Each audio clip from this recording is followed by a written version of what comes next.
सर्व पत्रकार बंधू आणि भगिनींमध्ये नागरिक सोशल फाउंडेशनतर्फे मी आपले स्वागत करतो. आपण याआधी सुद्धा वेगवेगळ्या 5 ऑकेजनला भेटलेलो आहोत, पण त्याच्या मागचं कारण असं होतं की आमच्या पॉलिसी रिफॉर्म या विभागाच्या अंतर्गत आम्ही जे केंद्र सरकार किंवा राज्य सरकारला पॉलिसी रिफॉर्मसाठी जी सजेशन्स पाठवत होतो त्या संदर्भात आपण भेटलेलो आहोत यापूर्वी. आज थोडासा वेगळा विषय, पण तरी तुम्हा सर्वांचं सहकार्य लाभल्यामुळे आम्हाला बऱ्यापैकी पोचता आलं सरकार पर्यंत, पब्लिकपर्यंत, सामान्य नागरिकापर्यंत. तसेच आमचे बाकीचे आयाम सुद्धा जे काम करत आहेत त्यातलाच एक आयाम जो आहे भक्ती शक्ती, त्याच्या संदर्भात आज आम्ही प्रेस कॉन्फरन्स बोलवलेली आहे. तर या आयामाच्या अंतर्गत आम्ही एक स्पर्धा घेण्याचं ठरवलं आहे आणि अशा स्पर्धा होत असतील, पण आम्ही थोड्याशा वेगळ्या प्रकारे घेण्याचा प्रयत्न करतोय आणि त्या संदर्भातच आज ही प्रेस कॉन्फरन्स आपण इथे बोलवली आहे. त्या प्रेस कॉन्फरन्सला तुम्ही सर्वजण आल्याबद्दल तुमचे सर्वांचे धन्यवाद. आणि मी आता माईक चंद्रशेखर शिरोडे सर यांच्याकडे, सायलीताई गोडबोले जोशी यांच्याकडे मी सुपूर्द करतो. भक्ती शक्ती आयामाचे जे काम आहे ते सायलीताई आणि शिरोडे सर यांच्या मार्गदर्शनाखाली आम्ही करत आहोत. पूर्वी मी आमचे वेगवेगळे आयाम स्पष्ट करताना सांगितलं होतं की पुण्यामधील जे पुरातन मंदिरं आहेत त्या पुरातन मंदिरांच्या संदर्भातली माहिती गोळा करून त्या मंदिरांमध्ये त्या संदर्भातील बोर्ड लावणं, QR कोड तयार करणं, या प्रकारचं आम्ही काम करत आहोत. कारण बऱ्याच अंशी असंही होऊ शकतं कधी कधी की तिथे जे आता विश्वस्त आहेत त्यांना सुद्धा त्यांच्या मंदिराच्या इतिहासाबद्दल मे बी थोडी कमी माहिती असते. तर सायलीताईंचा इतिहासावर खूप मोठा अभ्यास आहे, त्याच्या मागचे प्रूफ्स त्या गोळा करतात आणि मगच ती माहिती प्रकाशित करण्याचा आम्ही प्रयत्न करतो. पण त्याच्या व्यतिरिक्त एक जे काम आम्ही आता करणार आहोत त्या संदर्भात सायलीताई आपल्याला थोडक्यात माहिती देतील आणि मग तुम्ही तुमचे प्रश्न नक्की विचारू. धन्यवाद. सर्वांचं मनापासून स्वागत करते. जसं आता अमेश यांनी सांगितलं, मी थेट विषयाकडे येते. आदर्श मंदिर स्पर्धा. तर पुढं ही आपली सांस्कृतिक राजधानी असं जेव्हा आपण म्हणतो त्यावेळेला अगदी पूर्वापार संस्कृतीचा केंद्रबिंदू म्हणजे इथली मंदिर आहे. मग ती परकीय आक्रमणांपासून असू दे, जेव्हा जेव्हा संस्कृती उच्छेदनाचे प्रयत्न झाले तेव्हा तेव्हा पहिल्यांदा टार्गेट हे मंदिर केलं गेलं. आजही समाज व्यवस्थेचा कणा ही मंदिर व्यवस्था असं म्हणलं जातं. तर ह्या सगळ्या गोष्टींना डोळ्यासमोर ठेवून आदर्श मंदिर स्पर्धा अशा स्पर्धेचं आयोजन आम्ही करायचं ठरवलं. भक्ती शक्ती विभाग नक्की काय काम करतं, तर भक्तीची शक्ती आणि शक्तीतली भक्ती हे दाखवण्याचा हा एक छोटासा प्रयत्न आहे. व्यवस्थापन म्हणजे मॅनेजमेंट. तर आजकाल आपण जे बघतो मंदिरांमध्ये आणि उत्सवाच्या दरम्यानच्या काळांमध्ये, म्हणून जाणीवपूर्वक श्रावणाच्या आधीपासून म्हणजे जेव्हा बहुतेक सगळे सण समारंभ सुरू होतात त्याच्या आधीपासून ह्या स्पर्धेचं आयोजन करायचं असं ठरवलंय. 6 महिने ही स्पर्धा होणार आहे. याच्यामध्ये आमच्या संस्थेचे स्वयंसेवक, काही बाहेरनं आपण घेतलेले परीक्षक असे 6 महिने दर 15 आठवड्यातनं एकदा सांगून आणि एकदा न सांगता अशा 2 व्हिजिट्स मंदिरांना करतील. 15 जुलै ते 15 जानेवारी असा या स्पर्धेचा कालावधी आहे. स्पर्धा संपूर्णपणे निशुल्क आहे. फक्त एक गुगल फॉर्म विश्वस्तांनी आमच्यापर्यंत भरून पोहोचवायचा आहे. त्याच्यासाठीचे संपर्क क्रमांक खाली दिलेले आहेत. आमचे स्वयंसेवक मंदिरापर्यंत जातील. जवळपास 62 निकष आहेत ह्या स्पर्धेसाठी काढलेले. काही अगदी छोटे छोटे, बहुतांश मंदिरांमध्ये हे काही निकष असतीलच. म्हणजे अगदी चप्पल स्टँड पासून पिण्याच्या पाण्याची सोय, तिथे नीट बसण्यासाठी केलेली सोय, त्याच्यानंतर शिस्त, मंदिरांमध्ये डिसिप्लिन किती प्रमाणामध्ये राखली जाते, सिक्युरिटी सिस्टीमची काय व्यवस्था आहे. आणि ह्या सगळ्यामध्ये जर मंदिरांना कुठे काही मदत हवी असेल की समजा आमच्या मंदिराकडे 4 चप्पल स्टँड आहेत आणि अजून 2ची कमतरता आहे, तर तिथेही नागरिक सोशल फाउंडेशन भक्ती शक्ती विभाग आपण कोणा डोनर्स कडनं त्यांच्यापर्यंत हे पोहोचवण्याची व्यवस्था करणार आहोत. म्हणजे असं होणार नाही की हा निकष कमी पडतोय म्हणून तुम्ही स्पर्धेमध्ये भाग घेऊ शकणार नाही. याच्या मागचा मुख्य उद्देश एवढाच आहे की जास्तीत जास्त मंदिरांनी सहभागी व्हावं. आज जे आपण बघतो चित्र, ही जी प्रसिद्ध मंदिरं आहेत, जी प्रकाश स्रोतात असलेली मंदिरं आहेत, तिथे तर भाविकांची रीघ लागलेली असते. तिथे निधी स्वरूपामध्ये पण अनेक गोष्टी जमा होत असतात आणि जी लहान पण दुर्लक्षित मंदिरं आहेत तिथपर्यंत हा निधी पोहोचावा ही खरी म्हणजे या सगळ्यामागची प्रामाणिक इच्छा आहे. पुढे जाऊन ह्या सगळ्या मंदिरांचं एक संघटन तयार करण्यामध्ये यावं की जे भविष्याच्या दृष्टीने अत्यंत फायदेशीर असेल. आता या सगळ्यामध्ये विजेत्यांसाठी काही आकर्षक बक्षिसं पण आहेत. मी आधी म्हटलं की स्पर्धा तर निशुल्क आहे, पण प्रथम क्रमांकाला 31,000 रुपये रोख, द्वितीय क्रमांकाला 21,000 रोख, तृतीय क्रमांकाला 11,000 रोख आणि 3 उत्तेजनार्थ क्रमांक आपण काढणार आहोत. त्यांना 7,500 प्रत्येकी अशी बक्षिसं आपण देणार आहोत. हाही कार्यक्रम साधारण जानेवारी 2027 नंतर संपन्न होईल, कारण स्पर्धेचा कालावधीच 15 जानेवारी 2027 असा आहे. आता बहुतेक सगळ्या ठिकाणी आमचे स्वयंसेवक फिरतात. जसं आता आमेयजींनी सांगितलं, भक्तिशक्ती विभाग मेनली हे काम ऑलरेडी त्यांनी सुरू केलेलं आहे की मंदिरांचा प्राचीन इतिहास शोधून तो आपण मंदिरांमध्ये लावावा. त्या दृष्टीने कार्यरत असताना जे जे पॉइंट्स आमच्या लक्षात येत गेले की गणपतीची मंदिरं आहेत, देवीची मंदिरं आहेत, दत्त मंदिरं आहेत, मारुतीची मंदिरं आहेत, रामाची मंदिरं आहेत, तर बहुतेक सगळे उत्सव आपण या मंदिरांमधले कव्हर करू शकू असा साधारणपणे प्रयत्न केलेला आहे. हे पहिलंच वर्ष आहे, पण इथून पुढे सातत्याने दरवर्षी आदर्श मंदिर स्पर्धा ही होत राहावी आणि जास्तीत जास्त मंदिरांनी ह्याच्यामध्ये सहभागी व्हावं. आमचे स्वयंसेवक मागचा 1 महिना ऑलरेडी ह्या सगळ्यासाठी अतोनात परिश्रम करतायत. म्हणजे खरोखर एकेका मंदिराला भेटण्यासाठी 4 ते 5 व्हिजिट्स कराव्या लागतात, कारण आधी जायचं, विश्वस्तांना भेटायचं, मग ते आणखी कोणाला भेटायला सांगतात, त्यांची वेळ घ्यायची आणि हे सगळं करून आमच्याकडे आता 51 मंदिरांची एनरोलमेंट पूर्ण झालेली आहे. इच्छा ही आहे की प्रसार माध्यमांच्या माध्यमातून ज्या मंदिरांपर्यंत आम्ही पोहोचू शकलेलो नाही तिथपर्यंत आम्हाला पोहोचता यावं आणि जास्तीत जास्त मंदिरांनी ह्याच्यामध्ये सहभाग घ्यावा. या सगळ्यामागचं मूळ कारण असं आहे, अनेक जण विचारतात की ह्यातनं आम्हाला काय मिळणार. तर प्रत्येक वेळेला आपल्याला काही मिळावं म्हणून आपण सहभाग घ्यायचा नसतो. आपण जे समाज ऋण म्हणतो ते समाज ऋण फेडण्यासाठी केलेला हा एक छोटासा प्रयत्न आहे. या निमित्ताने आपण पुण्याच्या प्राचीन संस्कृतीमध्ये, इथल्या धार्मिक शिस्तीमध्ये, ज्याला आपण आजकालच्या भाषेमध्ये आध्यात्मिक डिसिप्लिन असं म्हणतात, अशा गोष्टींमध्ये आपण काही योगदान देऊ शकलो तर त्याच्यासाठी नागरिक सोशल फाउंडेशन कटिबद्ध आहे. नागरिक सोशल असं म्हणताना नागरिक म्हणून जे मूलभूत अधिकार आहेत त्याच्याबरोबर काही मूलभूत कर्तव्यही आहेत. तर मंदिरात गेल्यानंतर गॉसिप्स करणं हे खरं तर दिसता कामा नये चित्र, पण आज दुर्दैवानेही दिसतात. किंवा प्रेमी युगुलांना भेटण्याचं ठिकाण म्हणजे म्हणलं तर पब्लिक प्लेस आणि म्हणलं तर मंदिर हे असता कामा नये, यासाठी मंदिर व्यवस्थापन आणि नागरिक सोशल फाउंडेशन एकत्र येऊन ही आदर्श मंदिर स्पर्धा राबवत आहे. मला असं वाटते मी बऱ्यापैकी डिटेल माहिती दिली आहे. कोणाला काही प्रश्न असतील तर आपण विचारू. पुणे महापालिकेच्या भागातलं आहे की पुणे आणि पुणे जिल्ह्यात कुठल्या भागातल्या मंदिराचं? पुणे जिल्हा आता आमच्याकडे रायरेश्वरचं पण मंदिर सहभागी झालेलं आहे. याच्यामध्ये काही म्हणजे हे ट्रस्ट आहे किंवा जसं देवदेवेश्वर संस्थान आहे, देवशेठ आहे, त्यांना ऑलरेडी भरपूर मोठे संस्था आहेत, त्यांच्या आणि इतर मंदिरांची कसं कंपॅरिझन करणार किंवा कसं तुम्ही कॉम्पिटिशन? हा जो मुद्दा आहे तर मी आधीच म्हणलं तसं की आम्ही फार मोठ्या मंदिरांकडे अप्रोचच झालेलो नाहीये. आम्ही जाणीवपूर्वक छोटी छोटीच मंदिरं टार्गेट्स केलेली आहेत की ज्यांच्यापर्यंत खरंच पोहोचण्याची गरज आहे. देवदेवेश्वर संस्थांकडे आपण गेलेलो आहोत आणि ते आपल्याला बोर्ड लावायला त्यांनी परमिशन दिलेली आहे.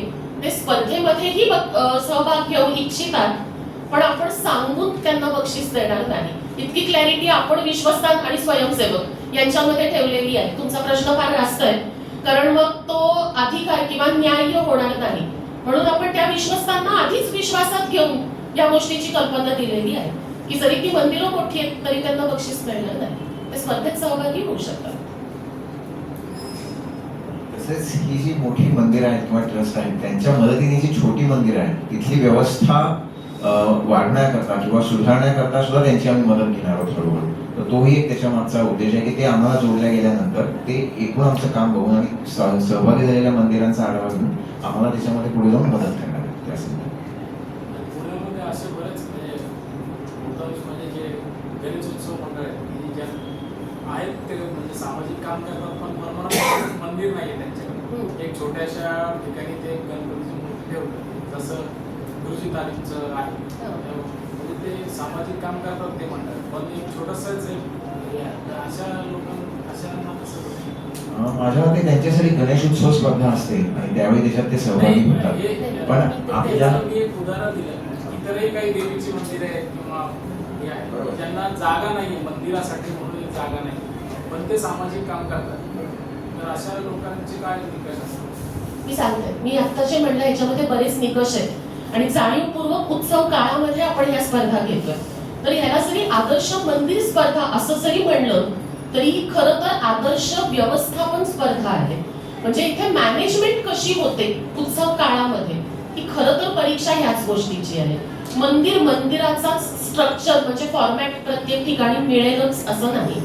म्हणजे जसं तुम्ही आता म्हणलात हे अगदी बरोबर आहे गुरुजी तालीमचं, तर नॉट नेसेसरी की तिथे मंदिर आणि तिथे दररोज भाविक रांग लावून उभे राहिले पाहिजेत. म्हणून तर आपण स्पर्धा आषाढात सुरू करतोय, जेणेकरून विठ्ठल मंदिर जिथे पालखीचं नियोजन होतं, पुढे येणारा गणेशोत्सव, त्याच्या पुढे येणारा नवरात्रोत्सव, दिवाळीमध्ये अनेक ठिकाणी उत्सव चालू असतात मंदिरांमध्ये, आणि त्याच्यानंतर दत्त जयंती येते. त्यामुळे दत्त मंदिरं किंवा गुरु मंदिरं जी असतात ती गुरुपौर्णिमेपासून याच्यामध्ये व्यवस्थापन या दृष्टीने कशी सहभागी होत आहे हा बघणं हा आपल्या मागचा मुख्य निकष आहे. मंदिरं कशी तुम्ही वेळेस करताय? जसं काही मंदिरं शिवकालीन आहेत, काही पांडवकालीन आहेत, मग काही अशी पूर्वीच्या आपण, काही अचानक आत्ताच काही लोकांनी केली, पण त्यातलं तुम्ही कशी मंदिरं? नाही, आपण हा निकषच ठेवलेला नाही. आपण स्पर्धा आदर्श व्यवस्थापनाची घेतोय. सो मंदिर कुठलंही कितीही जुनं असू देत त्यांनी काहीच फरक पडत नाही, व्यवस्थापन तर आत्ताच आहे. त्याच्यामुळे स्पर्धा ही आत्ताच्या घडीला मंदिरांची अवस्था कशी आहे आणि तिथे अजून आपल्याला काय अपग्रेड करता येऊ शकेल एवढाच निकष आहे, एकच. ते मंदिर जर प्राचीन असेल तर आपण त्याच्यामध्ये तो प्राचीन इतिहास ही गोष्ट ऍड ऑन होतीये. आधुनिक काळातली पण मंदिरं आपल्याकडे आहेत आणि त्यांनी सहभाग घेतलेला आहे. म्हणजे मंदिराची स्थापना होऊन हार्डली 4 वर्ष झालेली आहे, असंही मंदिर आपल्याकडे सहभागी होत आहे. 1-2 खाजगी मंदिरं पण आहेत, तर त्यांनी सहभाग घेतलेला आहे. आपण सहभागासाठी काहीही निकष ठेवलेला नाही.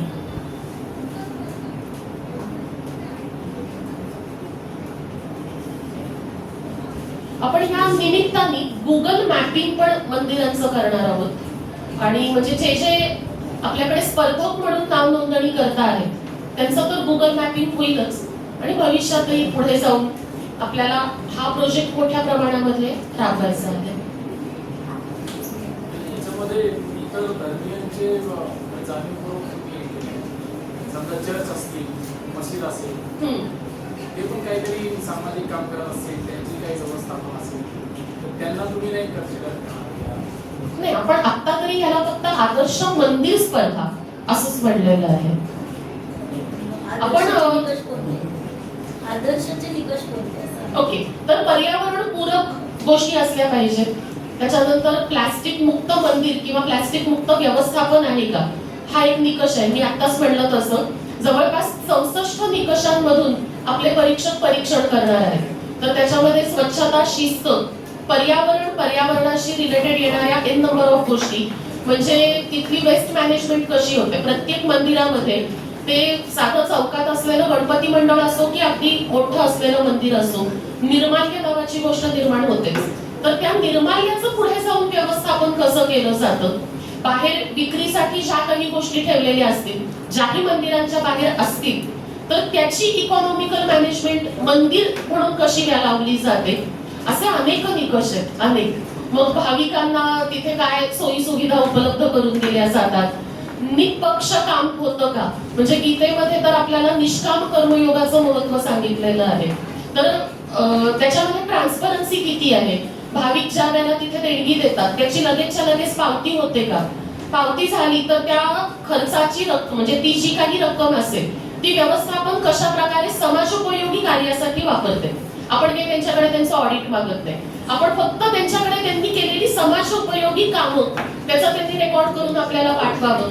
या निकषांमध्ये काही गोष्टी अशा आहेत की उत्सव काळात या मंदिरांनी छोट्या छोट्या स्पर्धांचं आयोजन करावं. आता मी गणेशोत्सव तोंडावरे म्हणून त्याचं आधी उदाहरण देते की जितकी म्हणून गणेश मंदिरं आपल्याकडे सहभागी झालेली आहेत खास करून त्यांनी इतरही मंदिरांनी ह्याचं आयोजन करायला काहीच हरकत नाही, अथर्व शीर्ष पठणाची स्पर्धा घ्यावी मंदिरामध्ये. त्याच्यासाठीचे स्तोत्राची छोटी छोटी पुस्तकं उपलब्ध करून देणं, या सगळ्या गोष्टी नागरिक सोशल फाउंडेशन भक्ती शक्ती विभाग यांच्यातर्फे होणार आहे. व्यवस्थापनाने फक्त मंदिरात स्पर्धेचं आयोजन करणं अपेक्षित आहे. एवढ्या छोट्याशा म्हणजे म्हणलं तर हा मूळ स्पर्धेचा एक भाग आहे, पण त्याच्यातनं समाजामध्ये जाणीव आणि जागृती निर्माण व्हावी हा त्याच्या मागचा प्रधान उद्देश आहे. जसं नवरात्राच्या काळामध्ये श्री सूक्ताच्या स्पर्धा किंवा अशा छोट्या छोट्या स्पर्धांच्या निमित्ताने लोक मंदिरापर्यंत जोडली जावीत, सर्व वयोगटातली मुलं तिथे जोडली जावीत. मग त्याच्यासाठी आपण आणखी काय काय उपक्रम राबवू शकतो, त्याच्यात व्यवस्थापन किती क्रिएटिव्हिटी दाखवते. आता या बाबतीत मी अजून सांगू शकत नाही, कारण जर मी आत्ताच सांगितलं आणि ते छापलं गेलं तर मग त्या क्रिएटिव्हिटी या मुद्द्याला अर्थ उरणार नाही.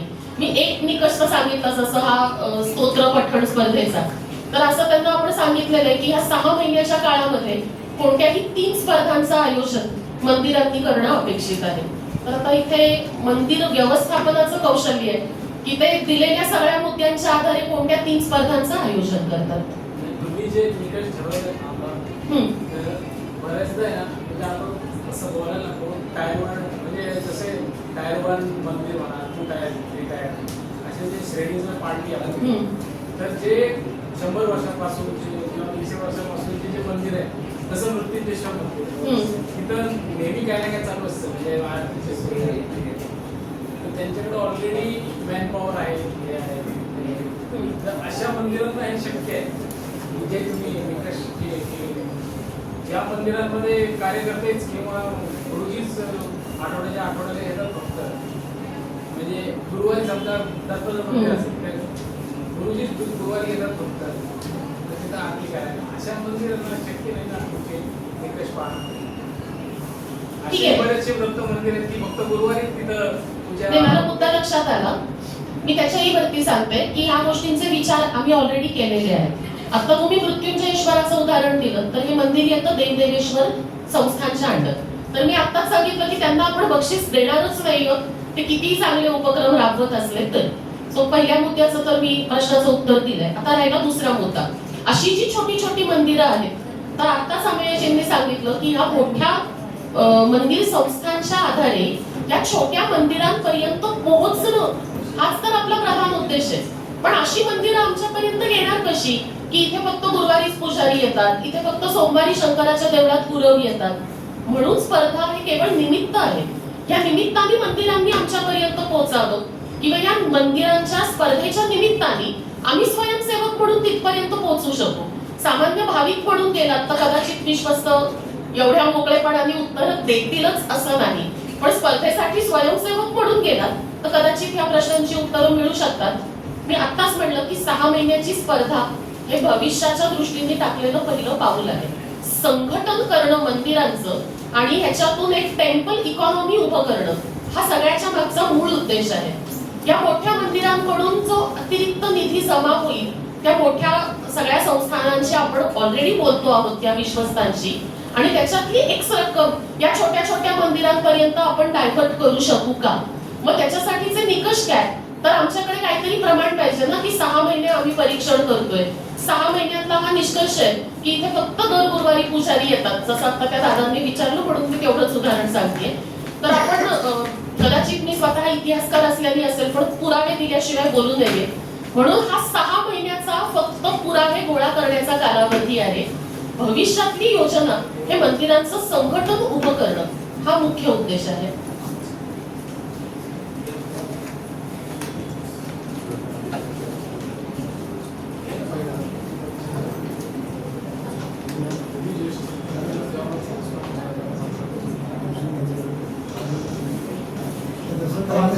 त्यामध्ये अजून एक जो जवळजवळ 25 मंदिर मी बघितले.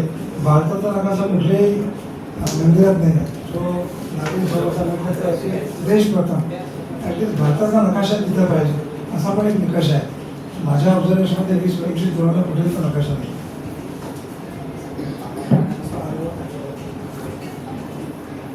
सगळ्या मंदिरांच्या या निमित्ताने भेटी देताना काही गोष्टी प्रामुख्याने जाणवल्या ते म्हणजे स्वच्छ पिण्याच्या पाण्याची सोय अनेक मंदिरांमध्ये नाही, जिथे खूप असंख्य भाविक एक एक दीड दीड तास लाईनमध्ये उभे असतात.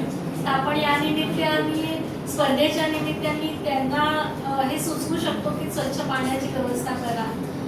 आणि पर्यायाने आजूबाजूचा परिसर स्वच्छ ठेवणं, सांडपाण्याची तिथल्या व्यवस्था होणं, निर्माल्याचं जसं त्यांनी नमूद केलं प्रचंड प्रमाणात निर्माल्य साठतं, तर त्याचं नियोजन करणं, खतासाठी त्याचा योग्य तो वापर करणं, असे अनेक या स्पर्धेच्या निमित्ताने मंदिरांमध्ये असणाऱ्या सोयी निर्माण होतील, परिसराची स्वच्छता वाढेल, भाविक त्याकडे आकर्षित होतील आणि पर्यायाने एक चांगली पूर्ण व्यवस्था उभी राहील असा आमचा सगळ्यांचा उद्देश आहे या स्पर्धेमागे.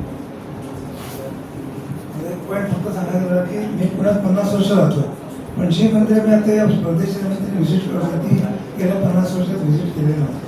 खूप जवळजवळ छोटे, ते पण एक महत्त्वाचं झालं.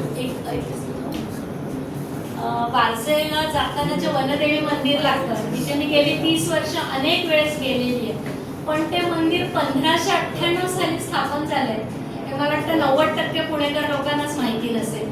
तर स्पर्धेचा मूळ उद्देश तो पण आहे की असा सगळा, आणि सायलीताई त्यातल्या तज्ज्ञ असल्यामुळे त्या माहिती पण सगळी गोळा करतायत. आम्ही जे फलक लावण्याची व्यवस्था करतोय सगळ्या मंदिरांमध्ये, त्यानिमित्ताने येणाऱ्या भाविकांना हा इतिहास सुद्धा माहिती होईल. मला स्वतःला 30 वर्षांनी माहिती नव्हतं की इतकं जुनं मंदिर आहे. तर हा पण एक खूप मुख्य उद्देश आहे आणि खूप लोकांना त्याचा उपयोग होईल. आपण जास्तीत आकर्षित पण आणि आपला इतिहास, आपली परंपरा हे सुद्धा सगळ्यांना समजेल. सायली मॅडम, तुम्ही म्हटलं तुम्ही इतिहासकार आहात, तर कुठल्या गोष्टीवर तुमचं जास्त रिसर्च आहे, तुमचं मेन टॉपिक काय आहे? ओके, मी मागची 21 वर्ष जिजाऊ हा एकपात्री प्रयोग सादर करते. जिजाऊ शोध आणि बोध हा 600 पानी चरित्र ग्रंथ, जो जिजाऊ चरित्रावरचा एकमेव ग्रंथ आहे, तो मी लिहिलेला आहे. तो 2008 साली त्याची पहिली आवृत्ती आली, आता सेकंड एडिशन आहे. आता मी जो इतिहासाचा कालखंड निवडलेला आहे, ज्याच्यात माझं स्पेशलायझेशन आहे, तो आहे मराठा हिस्ट्री, आणि ज्याचा कालखंड साधारणपणे येतो 15व्या शतकाचा अखेर ते 18व्या शतकाचा मध्य. तर ह्या संपूर्ण कालखंडामध्ये माझं स्पेशलायझेशन आहे आणि मी आता जवळपास 6 पुस्तकं लिहिलेली आहेत. आपले सगळे हिस्टॉरिकल कॅरेक्टर्स त्याच्यामध्ये अर्थात राजमाता जिजाबाई, भोसले गुलामदास महाराज शहाजीराजे भोसले, ज्वलंत तेजस राजा संभाजी आणि कुलमुक्त्यार महाराणी येसूबाई, हे 4 जण व्यवस्थापनाच्या दृष्टीतून त्याला एक केस स्टडी असे घेऊन मी मांडलेले आहे. आणि मागची जवळपास 25 वर्ष मी इतिहास संशोधन या विषयामध्ये काम करते. मी मोडीची अभ्यासक आहे. मी असं म्हणत नाही मी तज्ञ आहे, कारण पुष्कळ शिक्षण अजून ह्याच्यामध्ये बाकी आहे. मी मोडी वाचू शकते, मोडीचा अनुवाद करू शकते, संस्कृत कोविद केलेलं आहे. त्यामुळे आता जसं पूजाताईंनी सांगितलं, बऱ्याच जी प्राचीन मंदिर आहेत त्यांचे इतिहास मोडी कागदपत्रांमध्ये सापडतात. जसं ताई तुम्ही आता म्हणलात शिवकालीन मंदिरं आहेत, तर शिवकालीन पत्रसार संग्रहांमध्ये अनेक मंदिरांचे उल्लेख आहेत. शंभूकालीन आहेत, शाहूकालीन आहेत, त्याच्या पुढचे पेशवे दफ्तरामध्ये सापडतात. आपल्याकडे प्रॉब्लेम असा आहे व्यवस्थापनातल्या सुद्धा अनेकांनी आम्हाला हे सांगितलंय की मंदिराकडे कागद आहेत, आम्हाला वाचता येत नाही.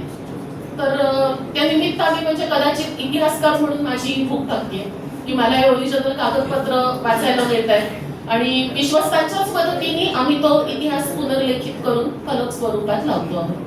मीडियोलिक हिस्ट्री मधलं कुठलं मंदिर आहे का पुण्यात? मीडियोलिक हिस्ट्री मधलं कुठलं मंदिर आहे का पुण्यात? अनेक मंदिर आहेत, अनेक मंदिरं आहेत.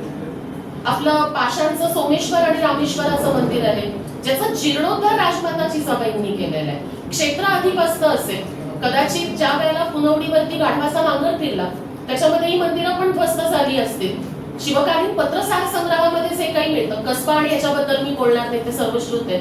खिंडीतला गणपती आहे, जेही मंदिर राजमाता आऊसाहेबांनी बांधलेलं आहे, ही सगळी मध्ययुगीन काळातली मंदिर आहेत.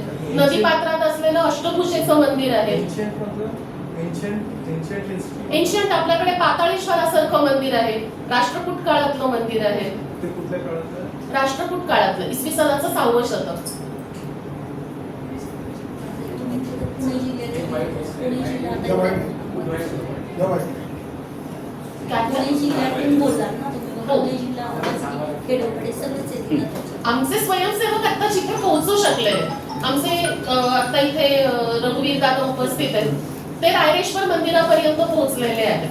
त्यामुळे आम्ही पुणे जिल्हा असं त्याला म्हणतोय, पण आम्हाला हे अजून व्यापक स्वरूपामध्ये करण्यात इच्छा नक्की आहे. तुमच्या माध्यमातून आता आम्ही ज्यावेळी पोहोचू त्यावेळी लोक अप्रोच होतील आणि मग त्यांना पण आम्ही सांगू.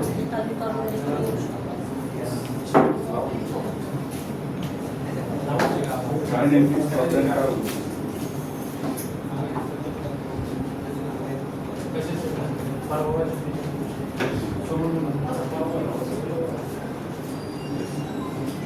नागरिक सोशल फाउंडेशन भक्तिशक्ती विभागाद्वारे आयोजित आदर्श मंदिर स्पर्धा 2026 या स्पर्धेच्या निमित्ताने आपण सर्वप्रथम तर सर्व मंदिरांच्या व्यवस्थापनाकडे जाऊन पोहोचण्याचा हा एक छोटासा प्रयत्न आहे. स्पर्धेचा कालावधी आहे 15 जुलै 2026 ते 15 जानेवारी 2027. 6 महिन्याच्या या संपूर्ण कालखंडामध्ये जवळपास 64 निकषांमधून आपण या आदर्श मंदिर स्पर्धेचा अंतिम निकाल जाहीर करू. तर 15 एकदा म्हणजे महिन्यातून 2दा अशा परीक्षणाच्या राऊंड या स्पर्धेच्या दरम्यान होतील.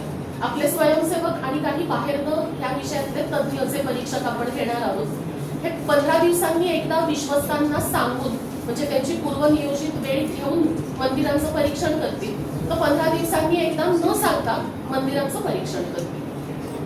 मंदिराची ही जी स्पर्धा आहे ही प्रामुख्याने मंदिर या स्ट्रक्चरची स्पर्धा नसून उत्सव काळात किंवा इतरही वेळेला व्यवस्थापन कसं चालतं प्रामुख्याने ह्या विषयाची स्पर्धा आहे.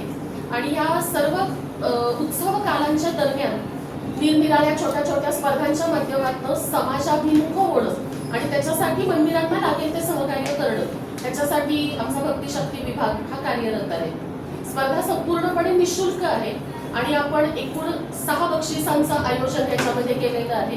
प्रथम बक्षीस हे रुपये 31,000 रोख, द्वितीय बक्षीस हे 21,000 रोख, तृतीय बक्षीस 11,000 रोख आणि 3 उत्तेजनार्थ बक्षीस प्रत्येकी 7,500 रुपये असं या एकंदरीत स्पर्धेचं स्वरूप आहे. कुठली मंदिरं सर्वाइव्ह करू शकतात आणि त्यामध्ये पात्रता काय? आपण पात्रता निकष असे काहीही मुद्दे ठेवलेले नाहीत. मंदिर प्राचीन आहे, आधुनिक काळातलं आहे, विश्वस्तांची इच्छा हा एकमेव निकष आपण या स्पर्धेसाठी ठेवलेला आहे. फक्त गुगल फॉर्म भरून त्यांनी आपल्याकडे रजिस्ट्रेशन करणं अपेक्षित आहे. गुगल फॉर्मचे सुद्धा आपल्याला काहीही चार्जेस भरायचे नाही. नाही, आता आपल्याकडे दगडूशेठ मंदिर आहे, त्या मंदिरांना एंट्री असणारी किंवा काय? त्यांना एंट्री जरूर असेल, पण ह्या मोठ्या मंदिरांना किंवा आपण असं म्हणू की जी प्रचलित मंदिरं आहेत ह्यांचा आपण बक्षिसांसाठी विचारपत्र करणार नाही. तिथे मात्र प्राधान्य हे छोट्या मंदिरांनाच आधी दिलं जाईल. काय होतं? या स्पर्धेचा मुख्य उद्देशच असा आहे की भक्तीची शक्ती आणि शक्तीची भक्ती याच्यातून समाज पुन्हा एकदा मंदिरांच्याकडे वळावा. जो पुण्यनगरीचा भाग सांस्कृतिक राजधानी म्हणून ओळखला जातो त्या संस्कृतीचा केंद्रबिंदू म्हणजे आपली मंदिर आहे. तर ही मंदिरच इथल्या समाज व्यवस्थेचा पुन्हा एकदा आधारस्तंभ बनावी आणि त्या दृष्टीने टेम्पल इकॉनॉमी ही आमची भविष्यातली योजना आहे. त्या दृष्टीने टाकलेलं हे पहिलं पाऊल आहे की ह्या एका छोट्याशा उपक्रमातनं आपण किमान काही मंदिरांपर्यंत पोहोचू, त्या विश्वस्तांपर्यंत पोहोचू आणि भविष्यात जाऊन ही पुण्यनगरीची मंदिरांचं मंडल म्हणजे एक वर्तुळाकार रचना आपण स्थापन करू शकतो.